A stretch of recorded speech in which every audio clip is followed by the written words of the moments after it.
If you thought WrestleMania was already the biggest thing in professional wrestling after year one, you haven't seen anything yet. WrestleMania changed the entire business. Vince McMahon didn't just want to follow it up.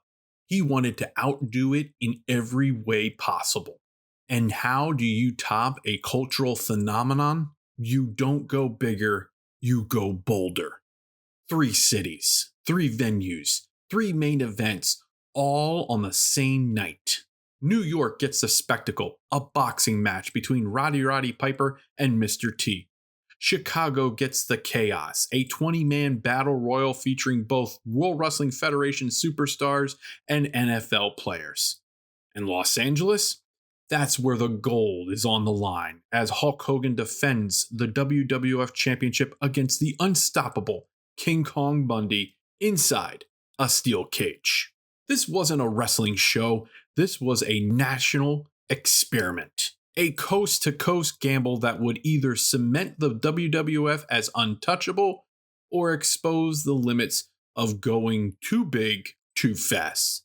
Today, we're diving into the 40-year anniversary of WrestleMania 2, a night that proved one thing above all else. Sometimes bigger doesn't always mean better, but it always means unforgettable. Ladies and gentlemen, are you ready?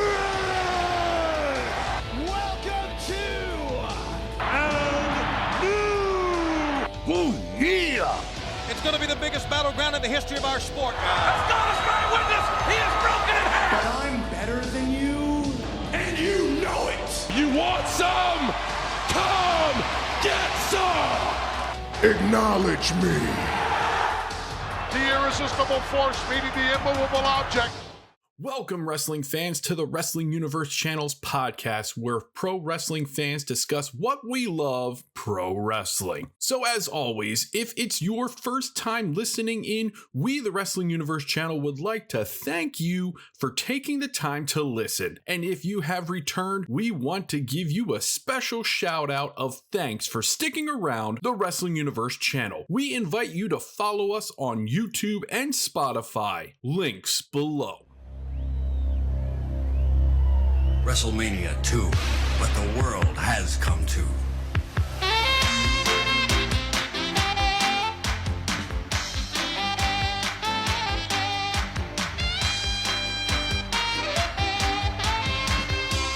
Coming off the success of the first WrestleMania, the wrestling world wasn't just changing, it had already changed.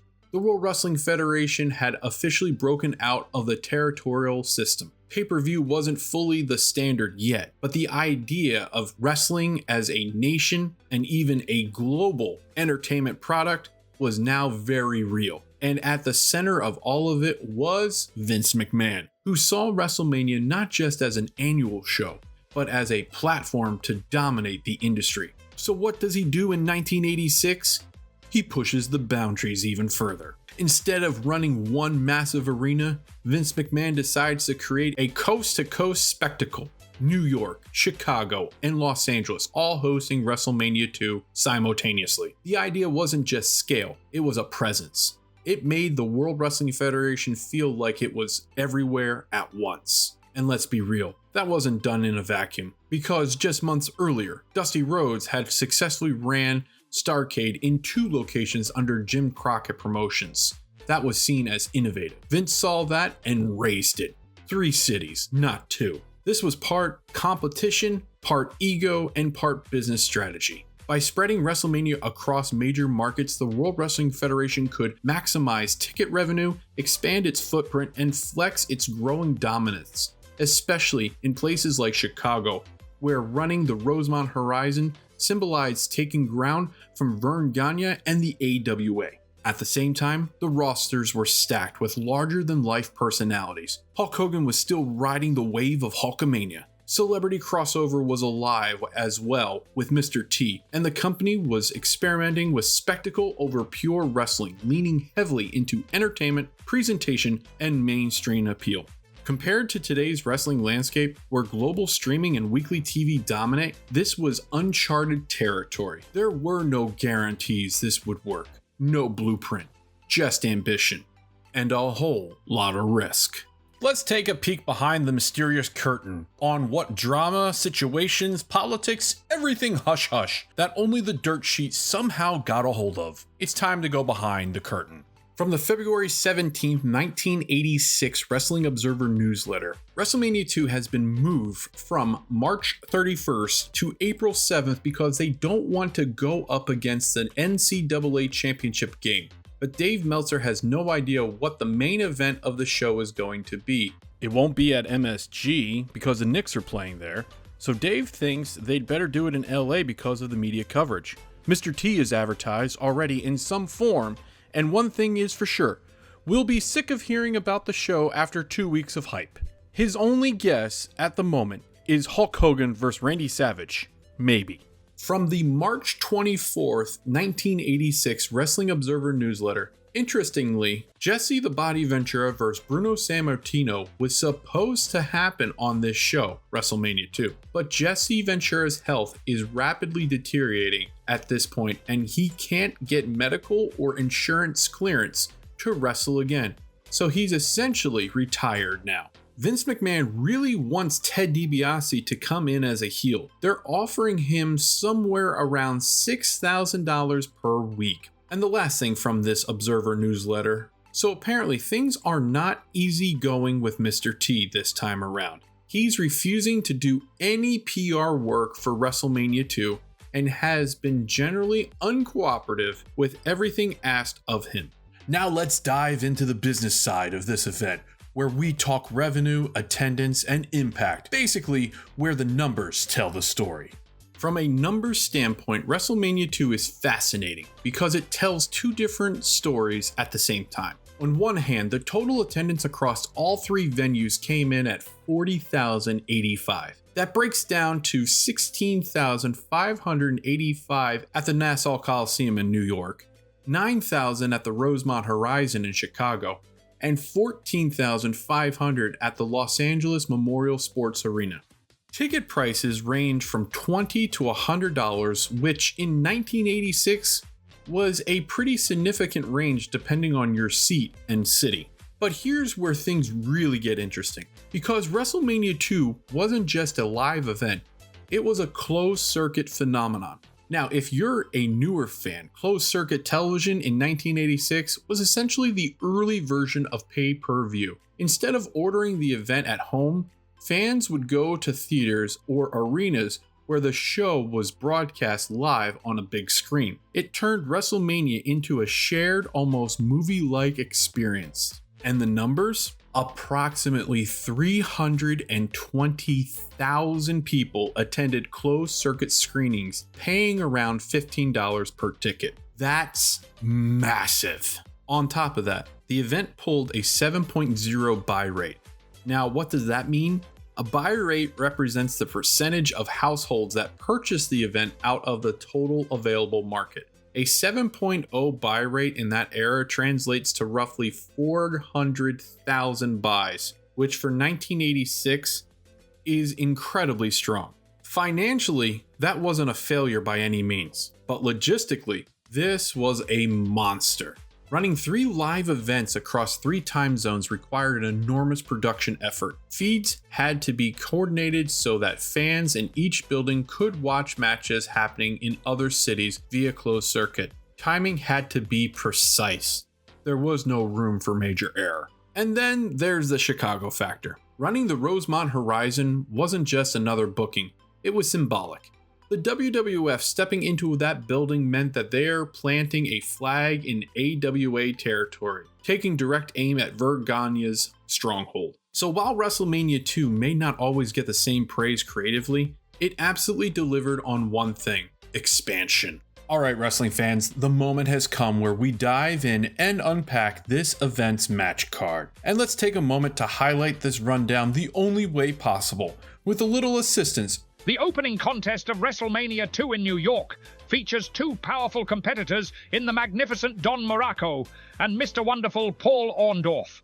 The match begins with a traditional feeling out process as both men exchange headlocks in the center of the ring. Muraco gains the first bit of momentum with a solid body slam, But Orndorff quickly responds with one of his own, establishing early that neither man has a clear advantage. Orndorff continues pressing forward and uses a backdrop out of the corner to take Muraco down before transitioning into an armbar, slowing the pace and grounding his opponent. The hold allows Orndorff to control the match briefly while Muraco looks for a way to break free.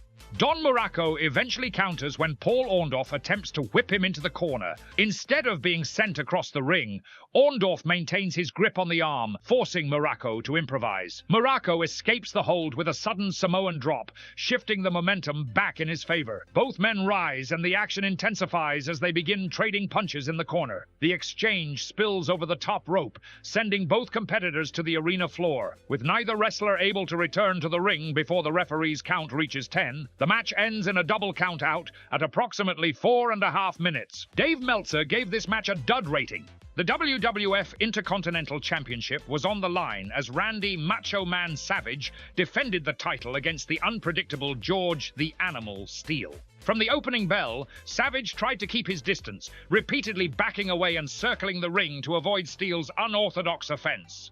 Steele eventually caught him and immediately went after Savage's leg, even biting it in typical animal fashion to gain the advantage. George Steele briefly took control, knocking Randy Savage down with heavy strikes. However, Savage quickly regained momentum by attacking from behind when Steele turned his back. The champion followed up with a flying body press for a near fall before Steele powered out and sent Savage to the floor, slowing the pace of the match. The Macho Man again attempted a sneak attack, striking the animal from behind. But Steele responded by grabbing Savage's arm and biting it to break the momentum. During the chaos, George Steele grabbed a bouquet of flowers that had been placed at ringside and used them to strike Savage, continuing the unusual offense that had become part of his character. The action spilled outside the ring when Steele briefly became distracted while interacting with Miss Elizabeth at ringside. Randy Savage capitalized on the distraction, striking George Steele with a double axe handle on the floor before returning him to the ring. Back inside, Savage climbed to the top rope and delivered his signature flying elbow drop. But Steele managed to kick out before the 3 count. The animal rallied with strikes in the corner as the crowd reacted to the comeback attempt. However, Randy Savage used veteran ring awareness to secure the victory. As Steele attempted to recover, the Macho Man rolled him up and placed his feet on the ropes for additional leverage. The referee did not see the illegal advantage, and Randy Savage was able to score the pinfall at 7 minutes and 5 seconds, retaining the WWF Intercontinental Championship. Dave Meltzer gave this match 1 star. The next match featured Jake the Snake Roberts taking on George Wells. The bout starts with Wells coming out aggressively, immediately going on the attack. Roberts quickly avoids the early momentum by tossing Wells out to the floor. As Wells re-enters the ring, Roberts briefly pauses and gestures toward his head, suggesting he's the smarter competitor in the match. That momentary distraction doesn't last long, though, as Wells fires back with a shoulder block that knocks Roberts down. Wells continues to press the advantage, even taking Roberts over with a flying head scissors and following up with a series of strikes. He maintains control for a short stretch, connecting with a knee lift and later hitting a power slam that nearly ends the match with a 2 count. Roberts regains control by creating some distance, slipping outside the ring before Wells attempts to pursue him. As Wells comes back through the ropes, Roberts catches him with a well-timed knee lift that shifts the momentum completely. With Wells stunned, Roberts quickly capitalizes and delivers his signature DDT, putting Wells down for the 3 count at just under 3 minutes. After the match, Roberts introduces the audience to something that would soon become closely associated with his character. His Python Damien makes an appearance, adding an unsettling moment to the segment as Wells remains laid out in the ring. Dave Meltzer gave this match 2 stars. The final match from the New York portion of WrestleMania 2 was the much-anticipated boxing match between Rowdy Roddy Piper and Mr. T, continuing their rivalry that had begun during the build-up to the first WrestleMania. The match had a strong celebrity presence surrounding it, with comedian Joan Rivers appearing to introduce several of the celebrity guests seated at ringside, adding to the mainstream entertainment atmosphere WWF was trying to cultivate during this era. When the match began, both Piper and Mr. T approached it with exaggerated boxing styles that emphasized entertainment as much as competition. Piper pressed forward aggressively, attempting to land punches while Mr. T moved defensively, slipping and dodging shots while circling the ring. The early exchanges were brief and cautious as both men felt each other out before the end of the first round. At the start of the second round, Piper appeared with his face noticeably greased, which played into the match's storytelling. During the round, Piper used the grease to his advantage, rubbing it into Mr. T's eyes during a clinch before following up with a flurry of punches in the corner that resulted in a knockdown. Mr. T managed to beat the referee's count and return to his feet. As the round continued, Piper maintained the offensive pressure and scored another knockdown just before the bell sounded to end the round. The momentum shifted in the third round as Mr. T began to mount a comeback. After absorbing much of Piper's offense earlier in the match, Mr. T rallied with several punches of his own and sent Piper down for a knockdown in the corner. As the round continued, Mr. T landed another series of strikes that put Piper on the canvas again. Both competitors were visibly fatigued by this stage, as the pace of the match had taken a toll.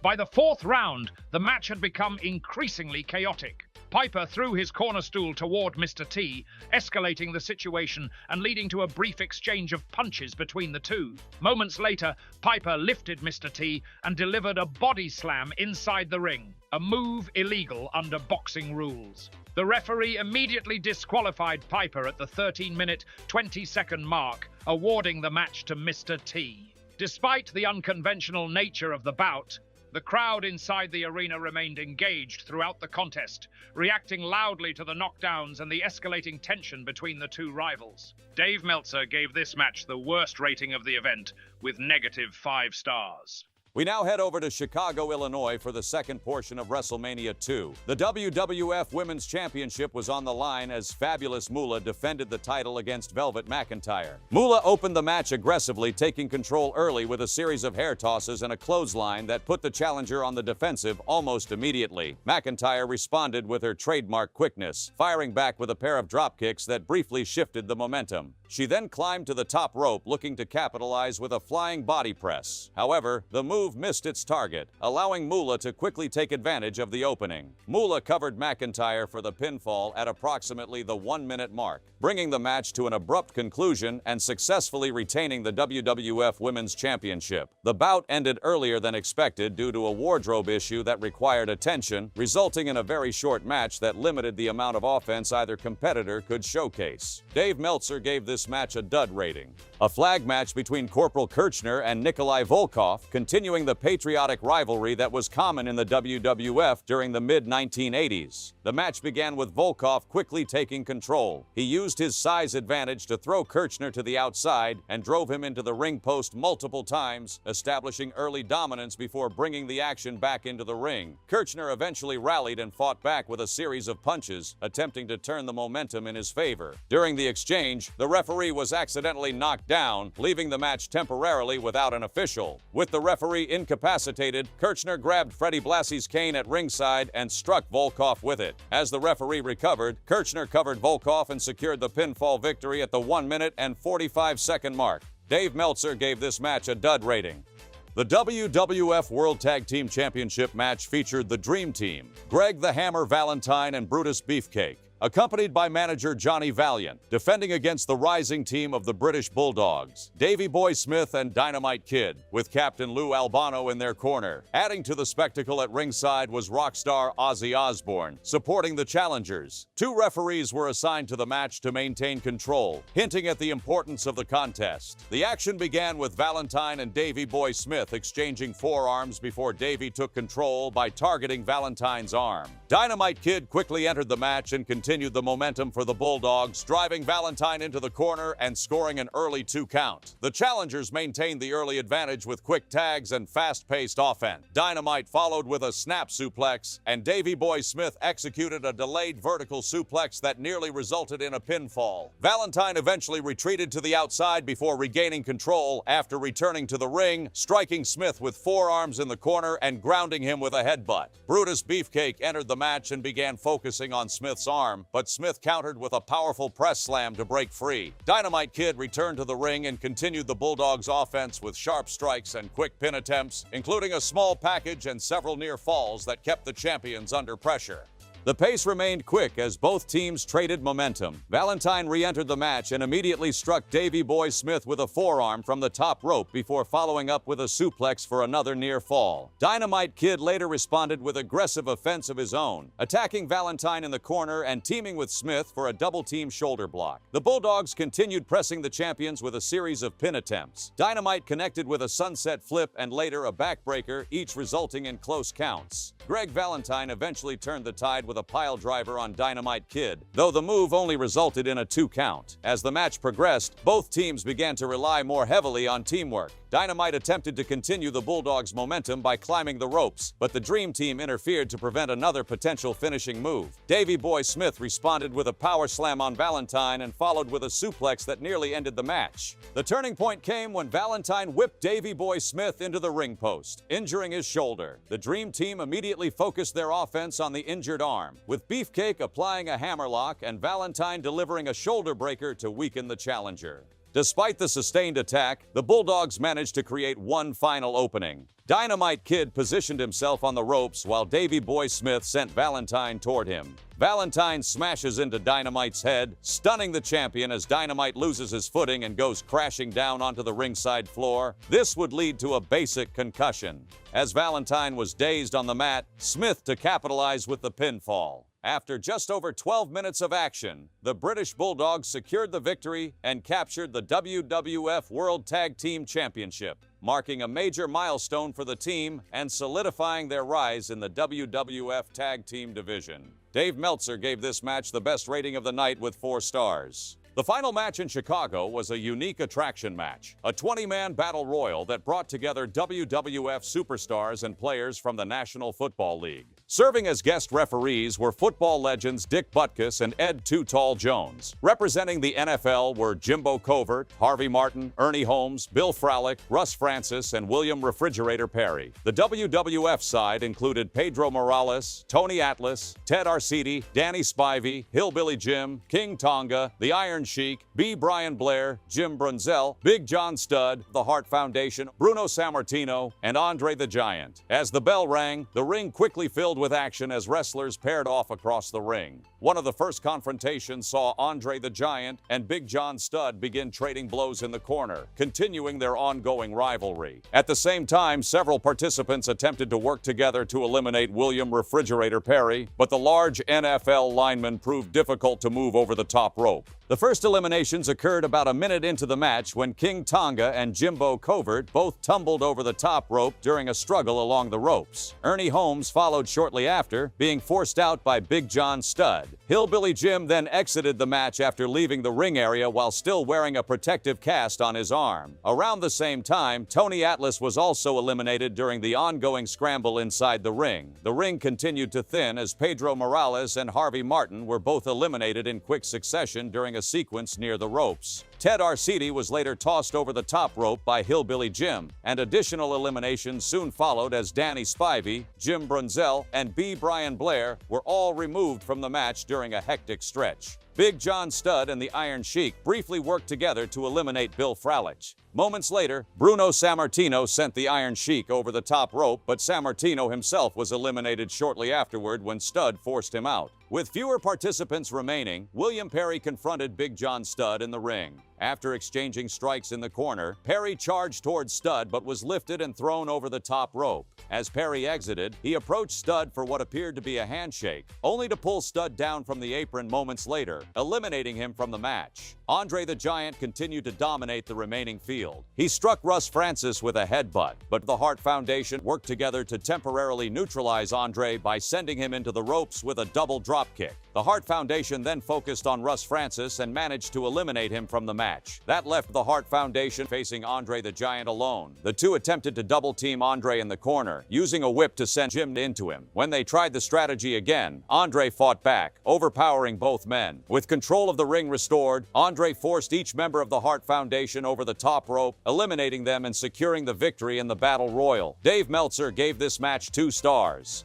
The Los Angeles portion of WrestleMania 2 opened with a singles match between Hercules Hernandez and Ricky the Dragon Steamboat. As the bout began, Hercules quickly tried to establish control, driving Steamboat into the corner and attempting to overpower him early. Steamboat responded with his trademark speed and precision, countering with a series of sharp chops and smooth arm drags that forced Hercules off balance. Hercules then shifted the pace of the match by dropping Steamboat throat first across the top rope, using the moment to seize control. As the tempo slowed, Hercules leaned into his strength advantage, grounding Steamboat and attempting to wear him down. At one point, Steamboat attempted a body slam, but Hercules' size worked to his advantage as he fell on top during the exchange for another 2 count. Hercules continued the attack with a back elbow and a series of elbow drops, keeping Steamboat on the mat. Steamboat eventually fought his way back to his feet, delivering more chops in an effort to regain momentum. However, Hercules halted the comeback with a clothesline that again brought Steamboat down for a 2 count. Hercules then showcased his power with a press slam before attempting to end the match in dramatic fashion, climbing to the top rope for a flying splash. The gamble did not pay off. Hercules missed the aerial attack, giving Steamboat the opening he needed. The Dragon quickly capitalized, launching himself off the ropes and connecting with his signature flying body press. The move secured the 3 count, ending the match at 7 minutes and 14 seconds. Dave Meltzer gave this match 3 stars. The match between Uncle Elmer and Adrian Adonis begins with Elmer immediately using his size advantage to overwhelm Adonis. Elmer drives him around the ring with heavy strikes, sending Adonis tumbling through the ropes and out to the floor on more than one occasion. At one point, Elmer traps Adonis against the ropes, but the momentum changes when Adonis sneaks in a quick cheap shot to regain control. With the opening created, Adonis begins to shift the pace of the match. Elmer attempts to regain the advantage with a running avalanche in the corner, but when he follows up with a leg drop, he misses the target. That mistake allows Adonis to capitalize. Climbing to the top rope, Adonis delivers a diving headbutt and secures the pinfall victory at the 3-minute mark. Dave Meltzer gave this match 1 star. The tag team match featured Terry and Hoss Funk taking on Tito Santana and Junkyard Dog. The action started quickly with Hoss Funk going straight after Junkyard Dog, trying to establish control early. JYD responded with power, sending both Funk brothers colliding into each other before clearing the ring with a series of slams. Once the match settled back into the ring, Terry shifted his focus to Tito Santana, but Santana countered with a clothesline that sent Terry over the top rope to the floor. After regrouping, Terry returned to the ring but immediately ran into another burst of offense from Junkyard Dog. Hoss Funk stepped in to slow the momentum, landing a series of uppercuts on Tito Santana. Santana fought back with his signature forearm strike and scored a 2 count before Terry broke up the pin attempt. The Funk brothers then managed to turn the tide when Hoss distracted Santana long enough for Terry to connect with a knee strike from the apron during a crisscross exchange. With the advantage, the Funks isolated Santana and controlled the pace. They continued their attack outside the ring briefly before bringing Santana back inside for more double team offense. Terry delivered a suplex for a near fall, and Hoss followed with one of his own as the Funk brothers continued to keep Santana in their corner. A double clothesline followed by a leg drop from Terry produced another 2 count as the pressure on Santana continued. Eventually, Santana fought his way free and made the hot tag to Junkyard Dog. JYD entered with a surge of energy, using his strength to take control and sending Terry Funk over the top rope with a backdrop that caused another heavy landing at ringside. JYD continued the attack by slamming Terry onto the ringside announce table before briefly turning his attention toward Jimmy Hart at ringside. The distraction proved costly as the referee tried to restore order. Tito Santana applied the figure 4 leg lock to Hoss Funk in the ring. Terry Funk quickly broke up the hold while the referee focused on Santana. In the confusion, Jimmy Hart handed Terry Funk his megaphone. Terry then covered JYD for the 3 count, giving the Funk brothers the victory at 11 minutes and 45 seconds. Dave Meltzer gave this match 3.5 stars. Wrestling fans, it was time for the main event of WrestleMania 2. Inside the steel cage, the WWF World Heavyweight Championship was on the line as Hulk Hogan defended against King Kong Bundy, who was accompanied by Bobby the Brain Heenan. The match began with both men immediately exchanging heavy punches in the center of the ring. Hogan gained the early advantage, delivering a big boot that staggered Bundy before using Bundy's own wrist tape to briefly choke him against the ropes. Bundy remained on his feet and quickly shifted the momentum by targeting Hogan's taped ribs. Bundy drove Hogan to the mat with a slam and attempted to make an early escape through the cage door. The champion managed to grab the challenger's leg and prevent him from leaving the cage. King Kong Bundy responded by driving Hogan headfirst into the steel and once again moved toward the door, but the Hulkster blocked the escape a second time. Bundy then tore the protective tape off Hogan's ribs and used it to choke the champion, turning Hogan's earlier tactic against him. With the champion weakened, the challenger tied Hogan's arms in the ring ropes using the tape and made another attempt to walk out the cage door. During the delay, the Hulkster was freed and managed to rake King Kong Bundy's eyes to stop the escape.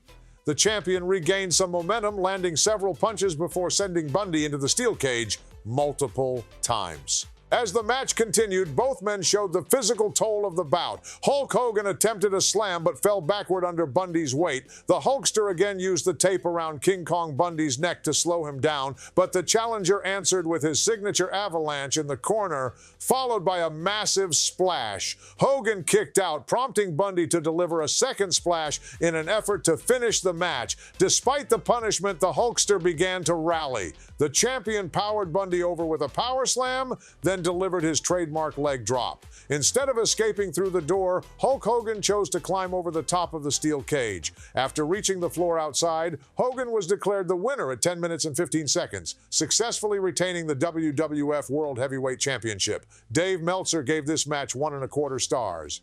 And fans, we want to take a moment to actually thank ELEVENLABS. If you're looking to create a lifelike audio, with ELEVENLABS AI voice generator, you can produce the most realistic speech with ease. Whether it's for audiobooks, video voiceovers, commercials, or any project that needs human-like narration, ELEVENLABS has got you covered. ELEVENLABS offers 32 languages. Their platform is perfect for all your audio needs. Just scan the QR code or click the link in the description below to explore more about ELEVENLABS today.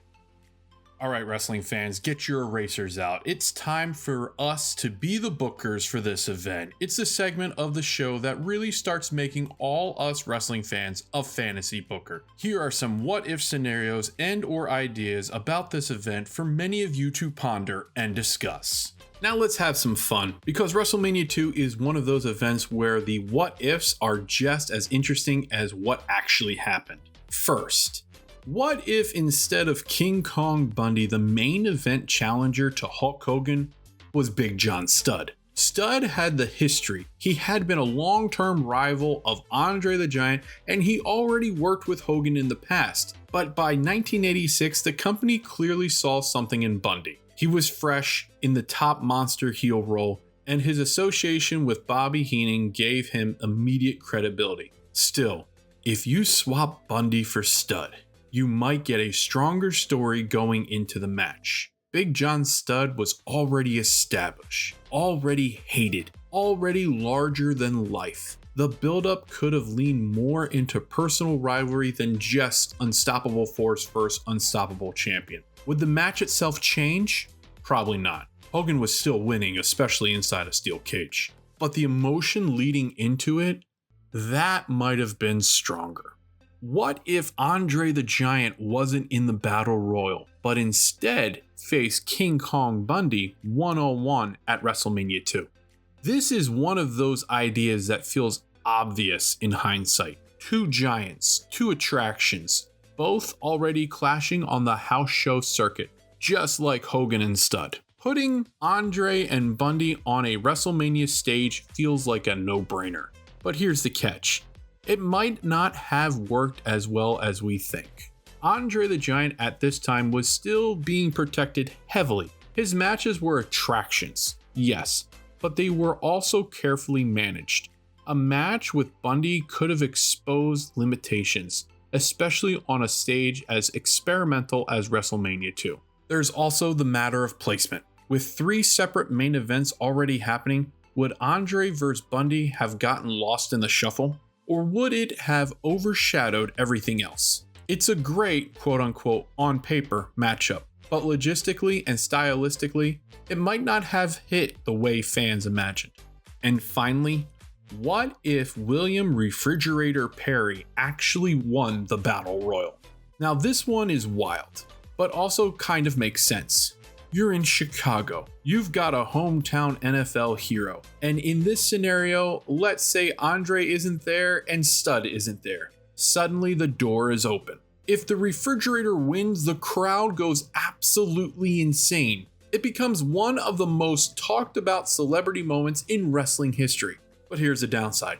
It also risks making the wrestlers look secondary. Having a non-wrestler in a marquee match, especially at WrestleMania, could have hurt the perception of the roster. It sends a message, whether intentional or not, that the spectacle matters more than the talent. So while the moment would have been huge, the long-term impact, a little shaky. And what were the standouts for this event? What made the highlight reels and moments, as well as the botches, the mistakes, the lookaways? Here are some from this event.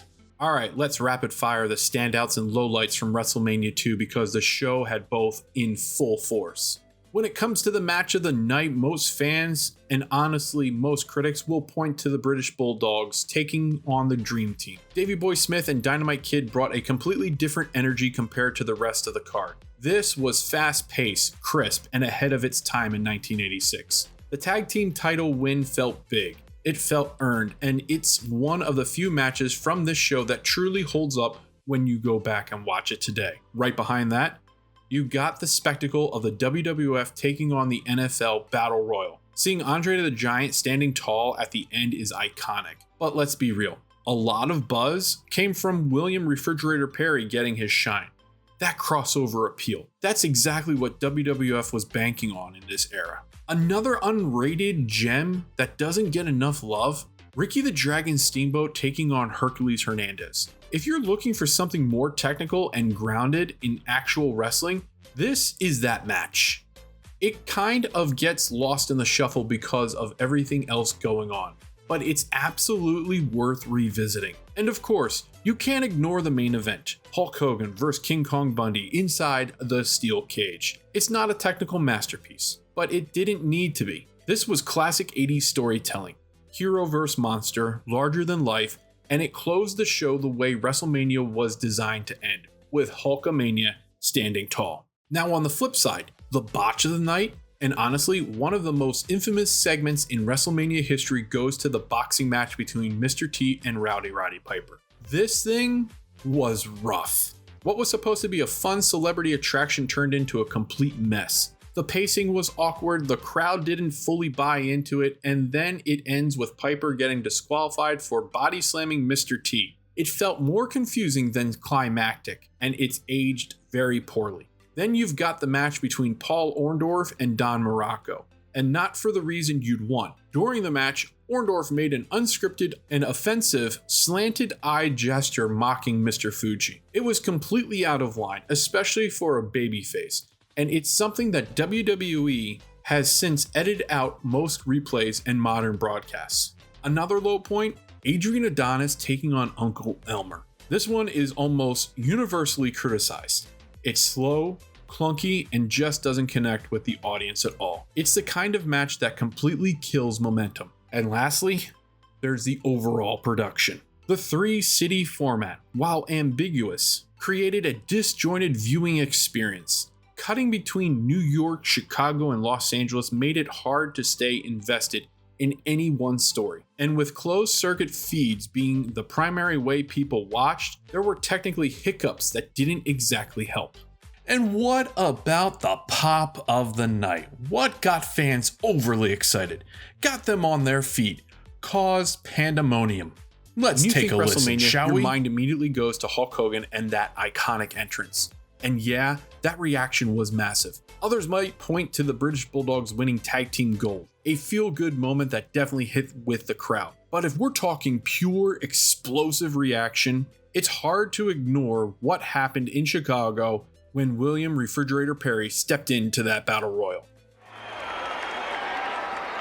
From the Chicago Bears,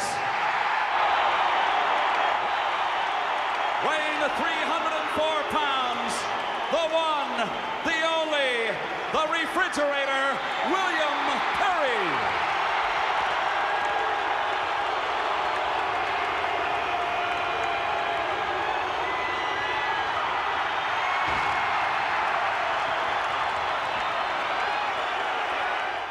The initial introduction got a huge pop. But the moment that sent it over the top is this moment. And we're down to 6. Andre the Giant, Big John Studd, Gus Francis. That's it. William Perry and the Hart Foundation, a double bill. Look at it. Tackled by the refrigerator.